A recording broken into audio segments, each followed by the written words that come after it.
जिसने शांति धारा की बोली है या आगे थोड़ा और पूजा आगे की आ बोली, जाओ, आगे आ जाओ, सीट ही नहीं बोलेगा फिर। जिसने शांत धारा की शांति धारा की बोली बोली है या विधान की बोली बोली है, वो तो बोलेगा ही कि मैं मेरा नंबर पहला है, तुम हट जाओ, ऐसा बोलेगा ही ना। ऐसा उचित है कि नहीं है महाराज जी? देखिए, ये हम आपसे जिसने पूछ बोली बोली है वो तो करेगा, पहला ही करेगा ना। मेरी बात सुन लीजिए। मैं आपसे एक बात पूछना चाहूँ, बोली बोलने का कथन कौन से शास्त्र में है? बोली तो किसी भी आचार्य के प्रणीत शास्त्रों में से कुंदकुंद स्वामी भद्रभाव से लेकर के आज तक के आचार्य तक ने किसी ने भी बोली बोलने का कथन किया हो तो हम मान लेंगे आप वास्तव में आगम के अनुसार चल रहे हैं। ये बोली नहीं, कहीं भी किसी भी आचार्य ने बोली बोलने का विधान किया हो तो हम मान लेंगे वास्तव में आप तो आगम का पालन कर रहे हैं, बोली लगवा रहे हैं। बोली लगाने की परंपरा प्रारंभ हुई क्यों? बोली लगाने की परंपरा आपने ही तो नहीं परंपरा प्रारंभ की है। आज से 50 साल पहले बोली लगती थी क्या? आपको तो याद होगा, हम तो छोटे हैं, चलो इतनी उम्र नहीं, पर आपको ज्ञात होगा जब गांव देहात में जब आप रहती थी उस समय अभिषेक की शानदारी बोली लगती थी क्या? पैसा पहले भी था, पहले भी कोई काम रुकते नहीं थे, बड़े बड़े कार्यक्रम पहले भी होते थे, लाखों करोड़ रुपया खर्च होता था। आज व्यक्ति की मनस्थिति ऐसी बना दी है अहंकार का पोषण करने के लिए। जैसे अंग्रेजों ने चाय पीना सिखा दिया, ऐसे हमने समाज को अहंकार का पोषण करना सिखा दिया। बोली लगाओ, अहंकार का पोषण होगा तो उससे पहले अवश्य करा देंगे। दूसरे व्यक्ति की भावना वहाँ मर जाती, आहत हो जाती हैं। ये गलती है, हम भी सुधार नहीं पा रहे। कई चीज़ ऐसी हैं वर्तमान में चल रही हैं तो हम इसका निषेध नहीं कर पा रहे हैं, इतने सामर्थ्य हमारी भी नहीं है। किंतु जो गलत है तो वास्तव में वह गलत ही है। उसे 100 व्यक्ति कह दें तो 100 के कहने से ठप्पा लगा करके सही नहीं हो जाएगा। यदि किसी भी आचार्य ने लिखा हो कि बोली लगा करके अभिषेक करो तो मुझे बता दीजिए। अंदेशा तो ये कल आहार की बोली नहीं लगने लगे, पहला ग्लास मैं दूंगा बोली लगाओ, महाराज को पहले ग्लास देने की बोली, दूसरा ग्लास मैं दूंगा, तीसरा ग्लास मैं दूंगा, कभी ऐसे नौबत नहीं आ जाए। देखिए, पहले भी तो कार्य के संचालन होते थे। एक व्यक्ति पूरा विधान कराता था, कहता मेरी ओर से पूरा विधान है, 1 लाख लगे, 2 लाख लगे, 5 लाख लगे, पूरे विधान होते थे। और श्रद्धालु व्यक्ति मंदिर की गुल्लक में डालता था, चाहे 1000 डाली, 500 डाली, 100 रुपये डाली, डालते थे, पैसे की कमी नहीं आती थी। पहले मंदिर बनते थे, मंदिर के साथ 10 बीघा, 50 बीघा, 5 बीघा खेत भी होता था, प्रॉपर्टी मंदिर की होती थी।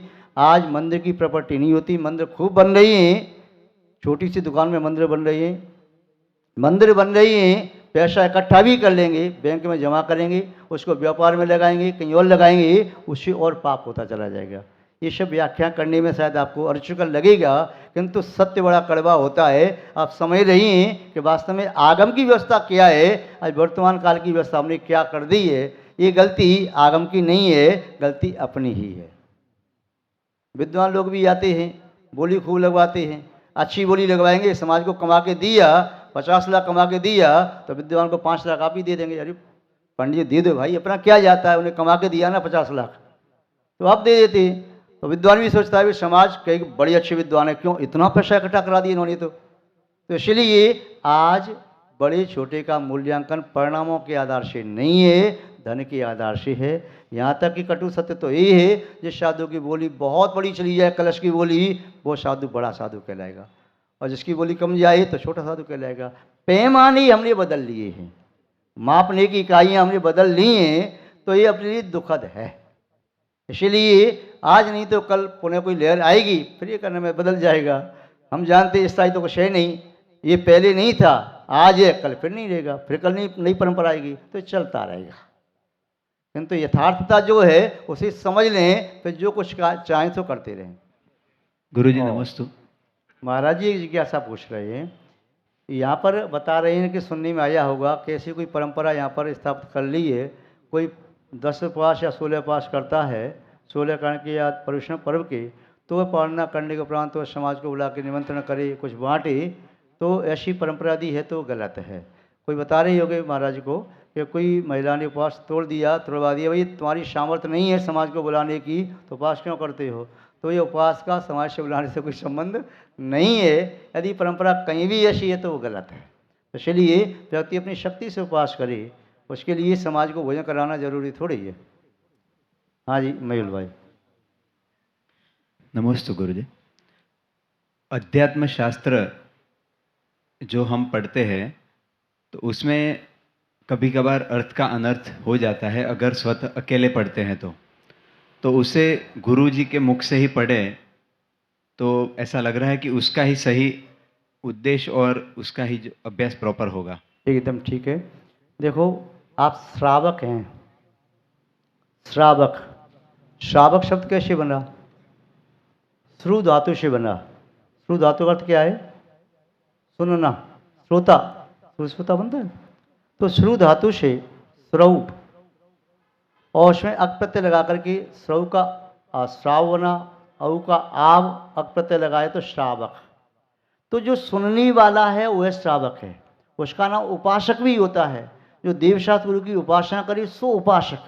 ये आपके नाम है, उपाधि है आपकी, श्रावक और उपासक। यदि साधु को, देवशास्त्र गुरु को नहीं सुनता है, अपनी करता है तो श्रावक नहीं है। यदि उपासना नहीं करता है तो उपासक नहीं है। पूजा नहीं करता है तो पूजक नहीं, पुजारी नहीं है। तो गुरु साक्षी शतम वतम, गुरु की साक्षी में व्रतों को स्वीकार किया जाता है और गुरु के सुनने से ही धर्म होता। पहले शास्त्र नहीं लिखे जाते थे, गुरु का उपदेश ही शास्त्र का स्वाध्याय हो जाता था। पहले चौथे काल में, पंचम काल के प्रारंभ में भी शास्त्र नहीं लिखे जाते थे। श्रावक साधु के पास गया, उपदेश सुना और उपदेश सुन करके प्रभावित हुआ, अपनी शक्ति अनुसार नियम ले लिए, इतना ही होता था। अब ये शास्त्र ज़्यादा छपने से श्रावक ने शब्द ज्ञान इकट्ठा कर लिया तो उससे बुद्धि उसकी भ्रमित होने लगी। तो ये भी एक खतरनाक चीज़ पैदा हो गई। स्वकीया परकीया वा, स्वकीया परकीया वा, मर्यादा लोपिनो नरः, मर्यादा लोपिनो नरः, न मानवीया किम तेषां, न माननीयः किम तेषां, न माननीयः किम तेषां, तपो वा सुतमीव च, तपो वा सुतमीव च, तपो वा सुतमीव च।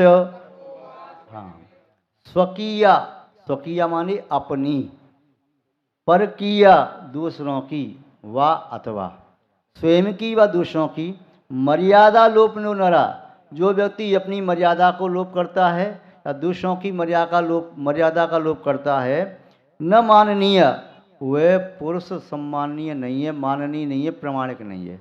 जिसने भी अपनी मर्यादा का उल्लंघन किया वह प्रमाणिक नहीं है, अप्रमाणिक है।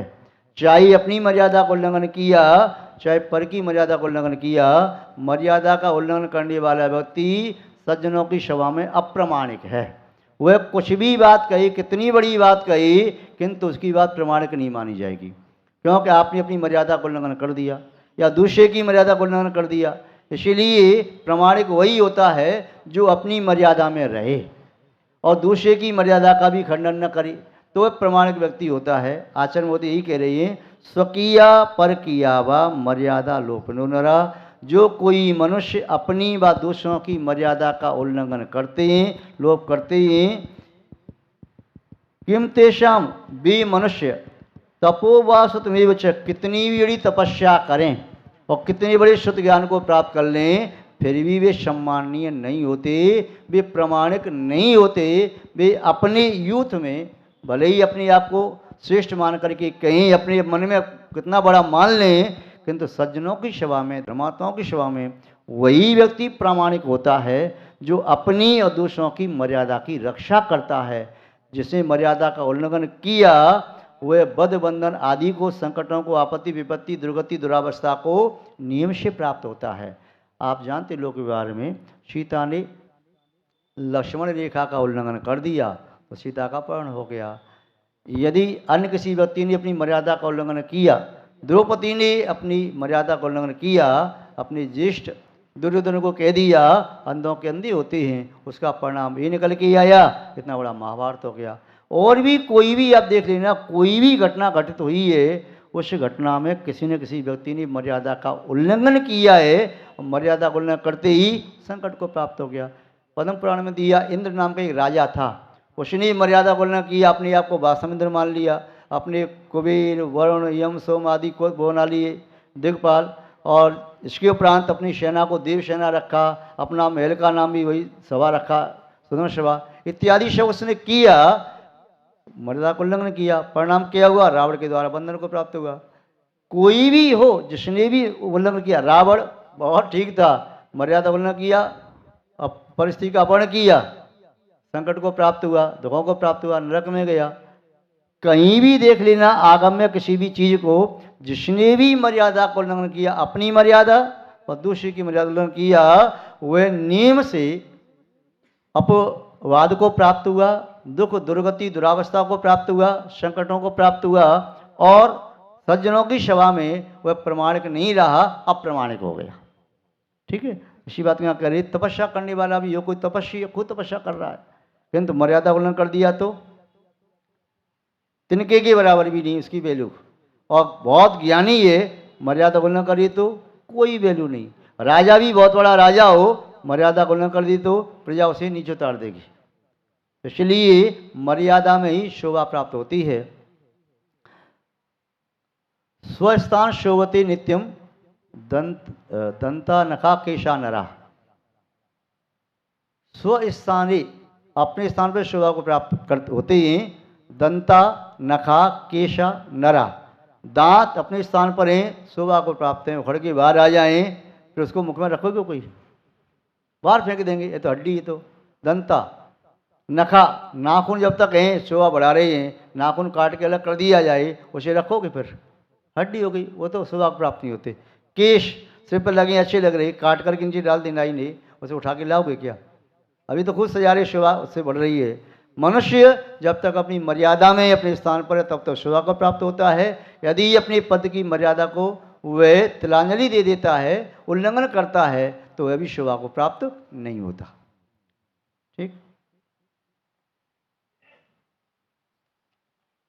एक और ले लेते हैं, जो कल 4 रह जाएंगे तो कल 4 देख लेंगे। ठीक है।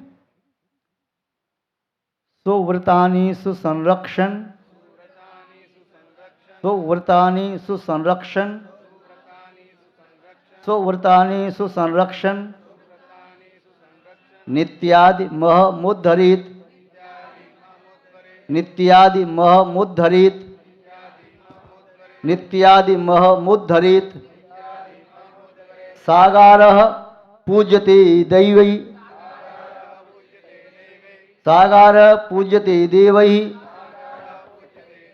मान्यते च महात्मभिः, मान्यते च महात्मभिः, मान्यते च महात्मभिः। ओम। सुव्रतानि, अच्छे व्रतों का संरक्षण, संरक्षण करता हुआ, नित्य, नित्य ही, नित्यादि में होद्रित, नित्य निमित्त कार्यों को पूजा आदि करता है वह व्यक्ति। सागारा श्रावक, जो आगार से रहता है, घर में रहता है, ग्रस्त है, पूज्यते देवही, ऐसा श्रावक भी देवों के द्वारा पूज्य होता है। कौन सा श्रावक? सुव्रतानि संरक्षण, अपनी सम्यक व्रतों का संरक्षण करता हुआ भगवान जिंद की नित्य पूजा, महान अर्चना आदि करता है, तो वह श्रावक जिन शासन का उद्धरण करने वाला, जिन शासन की पावना करने वाला, आत्मा का कल्याण करने वाला है, वह सागार पूज्यते देव ही, देवों के द्वारा पूज्य है। इतना ही नहीं, मान्यते च महात्मा भी, महात्माओं के द्वारा, साधु संतों के द्वारा भी वह माननीय होता है। साधु संत भी उसको देख करके प्रसन्न होते हैं, उसे आनंद पूर्वक आशीर्वाद देते हैं, जो अपने सद कार्यों में संलग्न है। और जो बुरा कार्य करेगा तो साधु उसका आशीर्वाद दे दो, महाराज कोई हत्या करके आया या अंडा मांस शराब आदि सेवन करता है, अब के महाराज में आशीर्वाद दे दो। फोटो खिंचाने के लिए व्यक्ति आ जाते हैं, कई बार क्या करते हैं, हमें तो नहीं मालूम कौन व्यक्ति कैसा क्या है, आया बाजू में हुआ, दूसरा व्यक्ति फोटो खींचा खटखट, और फिर उसे डालता व्हाट्सएप पे। अब भैया वो फोटो खींच, जिसका फोटो खींचा है साधु के साथ में, साधु को नहीं मालूम तुम जुआ खेलते, चोरी करते, या वेश्या सेवन करते, परिस्त्री गमन करते, या अंडा शराब मांस का सेवन करते, क्या करते हो, दूसरों दिखाने के लिए देखो वह महाराज मुझे आशीर्वाद दे रहे, उनके बाजू में देखो मैंने फोटो खिंचाया है, मेरा फोटो खिंचा है। तो ये बड़ी विडम्बनाशी है। और आज पहले कैमरा से फ़ोटो खींचता था, थोड़ी सुरक्षा थी, कैमरा आता दिख जाता, सबके पास में आज तो मोबाइल रखा है, बस प्रवेश करते ही कमरे में मोबाइल हाथ में ऐसे करके आया, नमोस्तु महाराज जी, मोबाइल चालू है, नमोस्तु महाराज जी, नमोस्तु महाराज जी। वो सब वीडियो बनती चली जा रही है, महाराज क्या कर रहे हैं, क्या बैठे हैं, क्या मान लो, नमोस्तु महाराज जी। और वही व्यक्ति इधर से आया, उधर से आया, फोटो खींच रहा है। तो ये बड़ी विडम्बनाशी है। जो परमेष्ठी के प्रति विनयादी होना चाहिए। पूज्य आचार्य विद्यासागर जी महाराज ने अभी कुछ दिन पहले कहा था प्रवचन में, अरे भाई कुछ तो ध्यान रखो, ऐसे फोटो कैसे खींचते हो? कभी भी कोई कभी फोटो खींचता है, चाहे साधु बैठा है, विश्राम कर रहा है, चल रहा है, शुद्धि आदि के लिए तुम्हें फोटो खींचने मतलब कोई भी आजू बाजू खड़ा हो गया, महिलाएं 10 खड़ी हो गई, कोई फोटो खींच रहा है, लोग सिंहासन बाजू में खड़े हो गए, हमारा उपयोग कहीं और है, वो पीछे कोई खड़े होकर फोटो खिंचा रहा है। तो ये सब चीज़ें गलत हैं। तो साधु उन्हें सम्मान की दृष्टि से देखता है जो अपनी मर्यादा का उल्लंघन नहीं करता। ऐसा व्यक्ति मर्यादा का उल्लंघन करने वाला भले फोटो भी खिंचा ली ना, तो उससे धर्म कहेगा वह अभी सम्मानीय माननीय वास्तव में नहीं है, यह भी उसका छल है। वह फोटो क्यों खिंचा रहा है? जिससे मेरे पाप ढक जाएं। वो पर्दा है दूसरों दिखाने के लिए, अरे मैं तो अच्छा व्यक्ति हूँ, साधु के पास जाता हूँ, मेरे फोटो खींचे। तो बिहार में देखो, कई बार व्यक्ति बिहार में जाएगा, 2 मिनट के लिए जल्दी काउंटर पकड़ा, फोटो खिंचाया, झंडा पकड़ा, फोटो खिंचाया, इस महाराज की बाजू में उस महाराज की बाजू में फोटो खिंचाया, गाड़ी स्टार्ट की, बैठ चले गए, व्हाट्सएप पर डाल दिया।